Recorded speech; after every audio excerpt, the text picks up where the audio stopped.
একটা ভূমিকম্প হবে পৃথিবীর পূর্ব দিকে। পৃথিবীর পূর্ব দিক মানে এই যে ভারত, পাকিস্তান, বাংলাদেশ, শ্রীলঙ্কা, ইন্দোনেশিয়া, ঠিক আছে, এই সিঙ্গাপুর, এই যে কন্টিনেন্ট মালয়েশিয়া, এটা পৃথিবীর পূর্ব দিক। এদিকে একটা ভূমিকম্প হবে।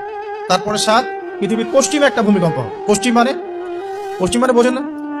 পশ্চিমা বিশ্ব না, সৌদি আরব, পশ্চিমা বিশ্ব, ব্রিটেন, ফ্রান্স, জার্মানি, তারপরে রাশিয়ান কন্টিনেন্ট, হ্যাঁ, ইউক্রেন, এদিকে আপনার আমেরিকা, এই পুরো পশ্চিমা বিশ্ব, এখানে একটা ভূমিকম্প হবে বড়।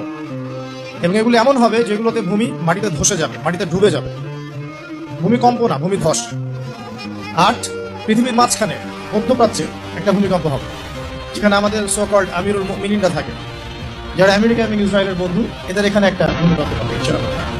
আর 9 ইয়েমেন থেকে একটা আগুন বের হবে। ইয়েমেন থেকে একটা আগুন বের হবে, যে আগুন মানুষকে হাসরের মাঠের দিকে তাড়িয়ে নিয়ে আসবে। আরেকটা বলেছেন 10 নম্বর, যেটা এই মুহূর্তে আমি ঠিক মনে করতে পারছি না। তো এই 10টা আলামতের কথা নবী সাল্লাল্লাহু আলাইহি ওয়াসাল্লাম বলেছেন, না হওয়া পর্যন্ত, এই 10টা আলামত না আসা পর্যন্ত কিয়ামত হবে না।